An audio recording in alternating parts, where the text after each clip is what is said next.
Hello my dear student, मैं शिवम अग्रवाल स्वागत करता हूं आपके अपनी कैटलिस्ट क्लासेस पर। तो कोऑर्डिनेशन का हम प्रीवियस ईयर क्वेश्चन कर रहे थे क्लास 12 में, और ये कोऑर्डिनेशन के प्रीवियस ईयर का सेकंड पार्ट है। फर्स्ट पार्ट में हमने एमसीक्यूज क्वेश्चन देखे थे। तो एमसीक्यूज क्वेश्चन जो देखे थे उसमें हमने क्वेश्चन नंबर 25 तक हमने कर लिया था। अब क्वेश्चन नंबर 26 देख रहे हैं। What type of isomerism is shown by the pair. ये दो पेयर आपको दे रखे हैं, एक तो CrH2 का होल 6Cl3, दूसरा CrH2 का होल 5Cl, और बाहर Cl आ गया और ये H2O। देखो दोनों में फ़र्क क्या है। आइसोमेरिज्म देखने के लिए सबसे पहले देखो जो दो कॉम्प्लेक्सेस है उनमें फ़र्क क्या है। H2O का फ़र्क है, देखो अंदर 6 H2 हैं, अंदर 5 H2 1 H2 इसमें बाहर आ चुका है। इसका मतलब वाटर मॉलिक्यूल का फ़र्क, और जहाँ वाटर मॉलिक्यूल का फ़र्क होता है वहाँ कौन सी आइसोमेरिज्म होती है, हाइड्रेट आइसोमेरिज्म या फिर सॉल्वेट आइसोमेरिज्म। इस तरह का क्वेश्चन हम पहले भी कर चुके हैं। तो इसका आंसर नंबर मतलब ऑप्शन सी इसका करेक्ट आंसर हो जाएगा। 27 पे आते हैं। ऑक्सीडेशन स्टेट बतानी है निकिल की इस कॉम्प्लेक्स में। अब देखो निकिल कार्बोनिल के साथ कॉम्प्लेक्स बना रहा है ना। ये गलत लिखा हुआ है, CO का होल 4 है, यहाँ पे CO4 लिखा हुआ है जो कि गलत तरीका है। ये इस तरीके से लिखा होना चाहिए CO का होल 4। देखिएगा एक इतना अच्छा खासा पब्लिकेशन, जो कि कितना बढ़िया पब्लिकेशन है, टुगेदर विद रजना सागर, इसमें भी गलतियाँ हो रही हैं। तो कोई बात नहीं, चलिए बुक है, हो जाता है कभी कभी, कोई ऐसी बात नहीं है। तो निकिल CO का होल 4 है। इसमें हमें ऑक्सीडेशन स्टेट बतानी है सेंट्रल मेटल एटम मतलब निकिल की। तो जो ये CO लिगेंड है ये न्यूट्रल लिगेंड है। तो न्यूट्रल लिगेंड जो होगा तो इसकी ऑक्सीडेशन स्टेट क्या रहेगी निकिल की, 0 रहेगी न्यूट्रल लिगेंड की वजह से। क्यों? क्योंकि X+4 × 0 = 0, X+0 = 0, तो X = क्या आ गया 0। और वैसे भी कार्बोनिल जितने भी कॉम्प्लेक्स बना देता है मेजरली क्या होता है जिसमें ऑक्सीडेशन स्टेट निकल की क्या रहती है, निकल या कोई भी सेंट्रल मेटल एटम होता है उसकी क्या रहेगी 0। तो ये न्यूट्रल लिगेंड है तो इसकी ऑक्सीडेशन स्टेट 0 हो जाएगी। तो ऑप्शन ए इसका करेक्ट आंसर है। क्वेश्चन नंबर 28 देखिएगा। 28 में क्या रहेगा आपका, IUPAC नेम बताना है आपको इस कॉम्प्लेक्स का। अब देखो प्लेटिनम है, NH3 है, Cl है। तो सबसे पहले हम किसका करते हैं, लिगेंड का करते हैं। बाहर काउंटर आयन तो यहाँ पे भी प्रेजेंट नहीं है, यहाँ पे भी प्रेजेंट नहीं है, तो लिगेंड पे आ जाएं कॉम्प्लेक्स के अंदर। ये अमाइन है, ये क्या है क्लोराइडो। तो अमाइन का A पहले आता है, क्लोराइडो का C पहले आता है, अमाइन का A पहले आता है अल्फ़ाबेटिकली। तो क्या हो गया, दो अमाइन है तो क्या लिखेंगे इसको, डाई अमाइन, और दो क्लोरीन है डाई क्लोराइडो। क्योंकि नेगेटिव लिगेंड है ना तो क्लोरीन का क्लोराइडो बन जाता है, IDO लग जाता है, या फिर क्लोरो भी लिख सकते हैं इसको, ठीक है। तो डाई अमाइन डाई क्लोराइडो, और ये है प्लेटिनम। और प्लेटिनम के ऑक्सीडेशन स्टेट इस दो क्लोरीन की वजह से होगी, मतलब सेकंड ऑक्सीडेशन स्टेट होगी इसकी।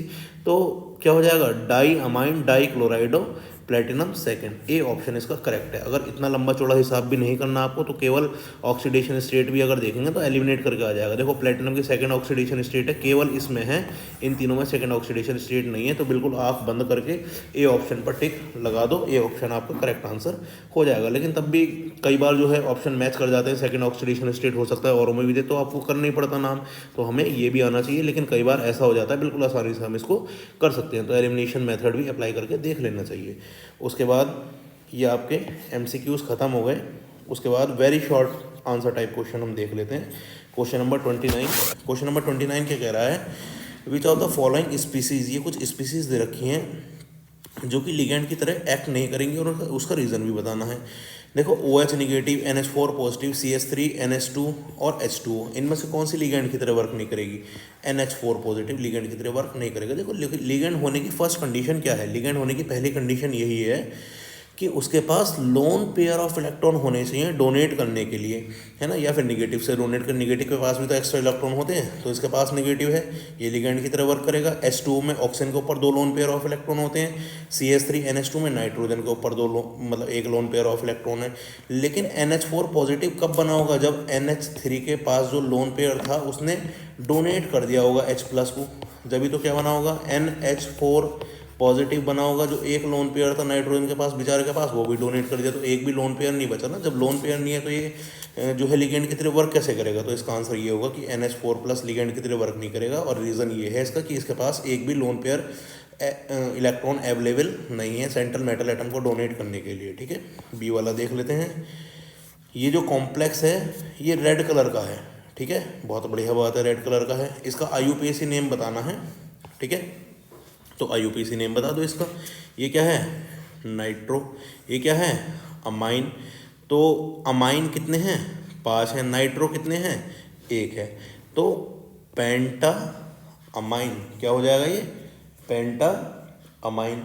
उसके बाद नाइट्रो को क्या लिखते हैं नाइट्राइटो, क्या लिखते हैं नाइट्राइटो। और कोबाल्ट किससे लग रहा है नाइट्राइटो के ओ से लग रहा है, तो क्या लिखेंगे पेंटा अमाइन नाइट्राइटो ओ कोबाल्ट, क्या लिखेंगे ओ कोबाल्ट। अगर ओ से लग रहा है तो ओ कोबाल्ट लिखेंगे, और अगर एन से लग रहा है तो एन कोबाल्ट लिखेंगे।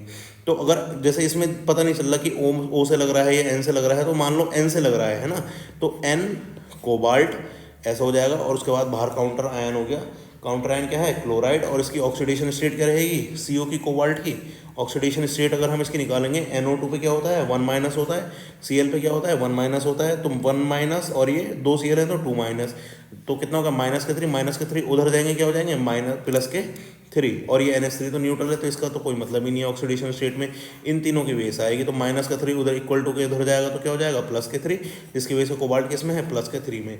तो इसका अगर हम नाम लिखें तो इसका नाम क्या हो जाएगा पेंटा अमाइन नाइट्राइटो, है ना। और ये N या फिर O से अगर कनेक्टेड है O कोबाल्ट, और कोबाल्ट के ब्रैकेट में ऑक्सीडेशन स्टेट आ जाएगी 3rd, और बाहर क्या है क्लोराइड, ये इसका नाम हो जाएगा। इतनी बात आपको समझ में आई। उसके बाद नेक्स्ट क्वेश्चन देख लेते हैं, इसमें भी IUPAC नेम आपको बताना है। CONH3 का होल 5 ONO, देखो इसमें तो साफ साफ दिखा रखा है कि O से कनेक्टेड है, जिसमें नहीं दिखा रखा उसको N से कनेक्टेड मानेंगे, है ना। तो उसमें नाइट्राइटो N कोबाल्ट कर देंगे, ठीक है। इसमें क्या आ जाएगा O कोबाल्ट आ जाएगा। इतनी बात आपको समझ में आई।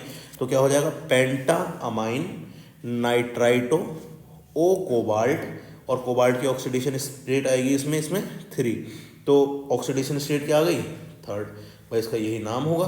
और ऊपर अगर चार्ज है तो लास्ट में क्या लगा देंगे आयन। इतनी बात आपको समझ में आई। इसका देखो बाहर क्या है पोटेशियम टेट्राक्लोराइडो, उसके बाद निकिल, और क्योंकि ये K2 की वजह से यहाँ पे क्या चार्ज आएगा -2 चार्ज आएगा, और जब कोऑर्डिनेशन कॉम्प्लेक्स ऊपर माइनस में होता है तो कोई भी मेटल एटम है उसमें लास्ट में 8 लग जाएगा, जैसे प्लेटिनम का प्लेटिनेट हो गया, निकिल का क्या हो जाएगा यहाँ पे निकिलेट हो जाएगा, Fe का क्या हो जाएगा फेरेट हो जाएगा।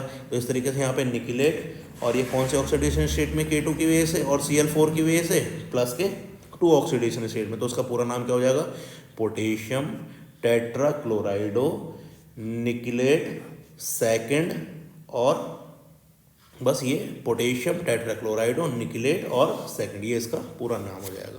फिर से IUPAC नाम का क्वेश्चन आ गया। देखो 2023 में कितने सारे क्वेश्चन आए हुए हैं, ठीक है। तो इसमें देखिएगा IUPAC नेम में देखिएगा, इसका IUPAC कर लेते हैं। इसका IUPAC क्या हो जाएगा टेट्रा अमाइन क्लोराइडो, टेट्रा अमाइन क्लोराइडो। उसके बाद ये N से जुड़ा हुआ है तो N कोबाल्ट, और कौन सा N नाइट्राइटो का N, और कोबाल्ट हो जाएगा। और कोबाल्ट की ऑक्सीडेशन स्टेट क्या आ गई 3rd ऑक्सीडेशन स्टेट, क्योंकि ये NH3 तो न्यूट्रल लिगेंड है, Cl का -1 और NO2 का -1, ये वाला Cl का -1 -3, उधर जाके क्या हो जाएगा +3, कोबाल्ट की ऑक्सीडेशन स्टेट क्या आ गई 3rd, और ये बाहर क्या लग रहा है क्लोराइड। तो इसका पूरा नाम क्या हो जाएगा tetra amine chlorido nitrito N cobalt 3rd chloride. इतनी बात आपको समझ में आई। उसके बाद नेक्स्ट वाला अगर हम देखें तो PtCl2En का होल ट्वाइस, और इसके ऊपर क्या लग रहा है 2+ लग रहा है। तो इसका अगर हम नाम देखें तो इसका नाम क्या हो जाएगा डाइक्लोराइडो, 2 क्लोरीन है डाइक्लोराइडो। और En में तो खुद En क्या है एथिलीन डाइमाइन, जहाँ डाई ट्राई टेट्रा ऐसे वर्ड खुद लिगेंड के अंदर यूज होते हैं।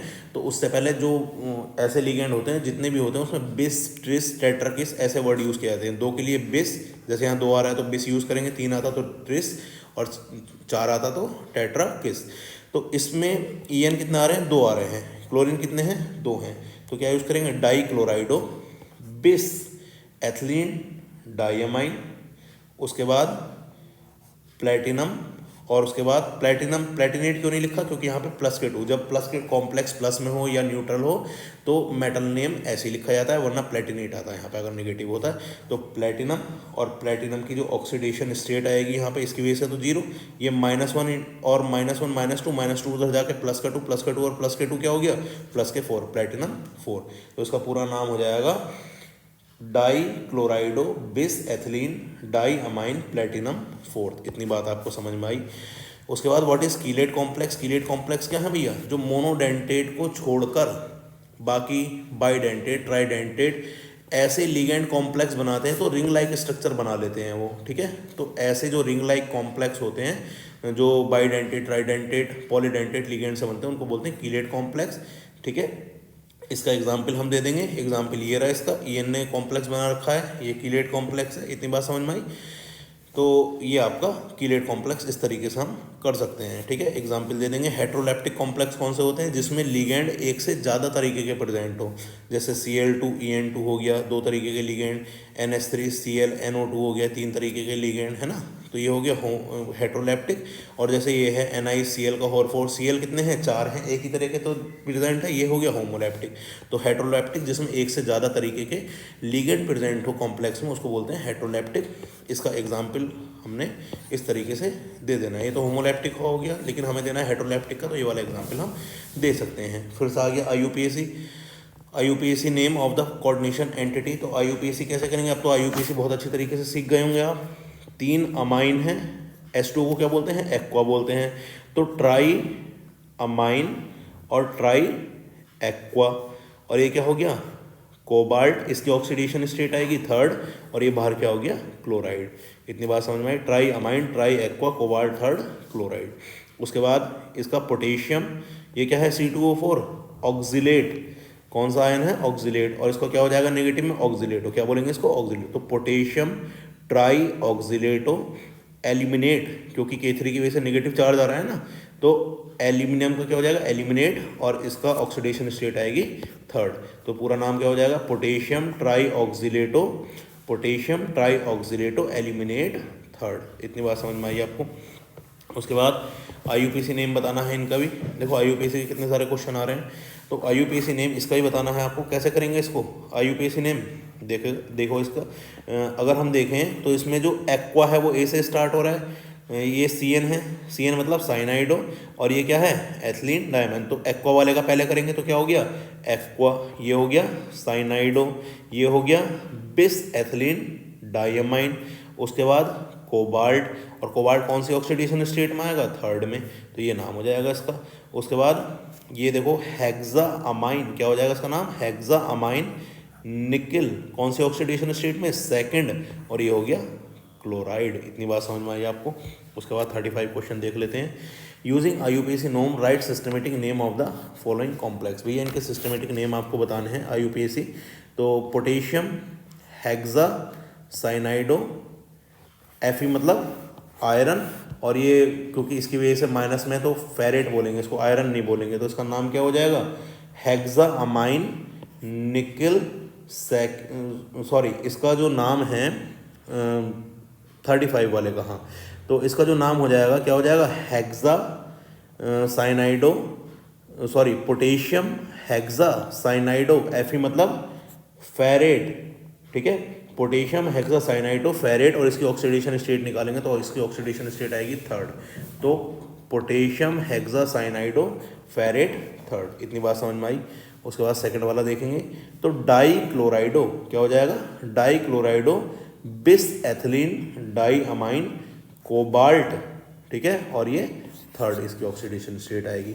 ज्योमेट्रिकल आइसोमर हमें ड्रॉ करने हैं PtCl2En का होल ट्वाइस, और ये 2+। तो भैया ज्योमेट्रिकल सिस और ट्रांस 2 बनते हैं, पास पास वाले 2 सेम हो तो सिस, और सेम वाले दूर दूर हो जाए अपोजिट हो जाए तो उसको क्या बोलेंगे, ट्रांस। तो क्या हो जाएगा PT, ठीक है, PT, और ये हो गया Cl, ये हो गया Cl, ये हो गया भैया En, और एक ये हो गया आपका En, है ना। तो ये पास पास हैं Cl, तो क्या हो गया सिस, और उसके बाद PT Cl Cl En TN, ये कौन सा हो गया आपका ट्रांस। इतनी बात आपको समझ में आ रही है। तो ये इस तरीके से ज्योमेट्रिकल आइसो, ये मैंने इस तरीके से इसके ऊपर 2+ चार्ज नहीं लगाया, वो आप देख लेंगे, ठीक है। उसके बाद 37 देखिएगा, give the formula of the following compound. 37 give the formula of the following compound, भैया इनका फॉर्मूला बताना है। Potassium tetra hydro oxido zincate second. 37 है ये आपका। तो इसमें देखो पोटेशियम मतलब के तो पहले आ जाएगा, ठीक है। उसके बाद टेट्रा हाइड्रोक्साइडो, ठीक है। तो टेट्रा हाइड्रोक्साइडो मतलब OH ग्रुप की बात कर रहा है, तो ये Zn, ठीक है। जिंकेट है ना लास्ट में, तो Zn मतलब जिंक, ठीक है। और OH के होल 4 की बात कर रहा है, ठीक है। और OH के होल 4 की बात कर रहा है। जिंक पे ऑक्सीडेशन स्टेट कितनी है, सेकंड, लेकिन इसकी वजह से कितनी आ रही है, -4। तो यहाँ पे K कितना होगा, 2 होगा। तो इस तरीके से इसका कॉम्प्लेक्स बन जाएगा। ऑक्सीडेशन स्टेट के अकॉर्डिंग हम देखेंगे। हेक्सामाइन प्लेटिनम 4 क्लोराइड। हेक्सामाइन मतलब NH3 कितने हैं, 6। NH3 कितने हैं, 6, और प्लेटिनम है तो क्या लिख देंगे, Pt। हेक्सामाइन मतलब NH3 का होल 6। उसके बाद क्या है, ये है आपका ऑक्सीडेशन स्टेट आ गई। ऑक्सीडेशन स्टेट कितनी है, 4, और क्लोराइड है, तो इसका मतलब 4 ऑक्सीडेशन स्टेट के हिसाब से हमें क्लोराइड सेट करने हैं, है ना। तो भाई 4 ऑक्सीडेशन स्टेट जब भी तो आएगी जब क्लोराइड कितने होंगे, 4 होंगे, क्योंकि ये तो न्यूट्रल है। यहाँ पे 4 क्लोराइड होंगे तो -4 उधर जाके प्लस का 4 हो जाएगा, तो यहाँ Cl4 है। इस तरीके से हम इसको करेंगे। उसके बाद फॉर्मूला बताना है किसका, इन कंपाउंड का। तो पेंटा अमाइन कार्बोनेटो कोबाल्ट सेकंड, बिल्कुल जैसा ये क्वेश्चन था सेम बिल्कुल वैसे ही ये क्वेश्चन हो जाएगा, ठीक है। अगर नहीं होगा तो आप मुझे कमेंट सेक्शन में बता देंगे, मैं वहाँ पे सॉल्व कर दूंगा। Give the formula of the, बिल्कुल सेम वही आपको क्या बताना है, फॉर्मूला बताना है। सेम वही मेथड ऑक्सीडेशन स्टेट के अकॉर्डिंग हम इसको कर लेंगे। क्वेश्चन नंबर 40 देखिएगा, how can you show that complex this and this are ionization isomer. किस तरीके से आप बताएंगे कि कॉम्प्लेक्स ये जो है आयनाइजेशन आइसोमर है। तो देखिएगा, अगर बाहर क्या आ रहा हो, SO4 आ रहा हो, है ना, क्या आ रहा हो बाहर, SO4 आ रहा हो, तो हम इसमें क्या ऐड कर देंगे, BaCl2। क्या ऐड कर देंगे, BaCl2। तो क्या बन जाएगा, BaSO4 का वाइट PPT बन जाएगा। जबकि इसमें ऐसा नहीं बनेगा उसका BaCl2 के साथ, ठीक है। और अगर बाहर Cl आ रहा हो तो इसमें क्या ऐड कर देंगे, AgNO3। तो AgNO3 के साथ वाइट PPT बन जाएगा किसका, AgCl के साथ, AgCl का, जबकि पहले वाले में ऐसा नहीं होगा। तो इन दोनों रिएक्शन से हम क्या शो कर सकते हैं, ये जो कॉम्प्लेक्स हैं ये क्या बना रहे हैं, आयनाइजेशन आइसोमर्स बना रहे हैं। फॉर्मूला बताना है कॉम्प्लेक्स का IUPAC नॉर्म से। Potassium tri oxalato chromate third, same वही है। पोटेशियम मतलब K, और ट्राई ऑक्सीलेटो क्रोमियम CrO4 का होल थ्राइस, और क्रोमियम की ऑक्सीडेशन स्टेट जो दे रखी है वो दे रखी है थर्ड। कितनी दे रखी है, थर्ड। तो थर्ड कब आएगी भैया, CrO4 पे तो -2 होता है, -2 × 3 -6, और -6 को हमें -3 बनाना है। तो यहाँ पे क्या लगाने पड़ेंगे, K3 लगाने पड़ेंगे। -3 उधर जाके क्या हो जाएगा, +3। तो क्रोमियम की थर्ड ऑक्सीडेशन स्टेट सेटिस्फाई कर जाएगी। तो ये फॉर्मूला आपका बन जाएगा, ठीक है। इसके बाद एक लेक्चर और लगेगा जिसमें हमारे वेरी शॉर्ट आंसर जो है वो बिल्कुल 53 तक कंप्लीट हो जाएंगे। मतलब ये 54 वाला शॉर्ट आंसर भी कर लेंगे इसमें का। तो एक टॉपिक हमारा इस चैप्टर का बिल्कुल कंप्लीट हो जाएगा नेक्स्ट लेक्चर तक। तो ये पार्ट सेकंड काफ़ी फिर बड़ा हो जाएगा, इसको फिर इतना ही रहने देते हैं, ठीक है। तो आज के लिए इतना ही। बने रहिए कैटलिस्ट क्लासेस पर, सीखते रहिएगा। Happy learning. Thank you so much.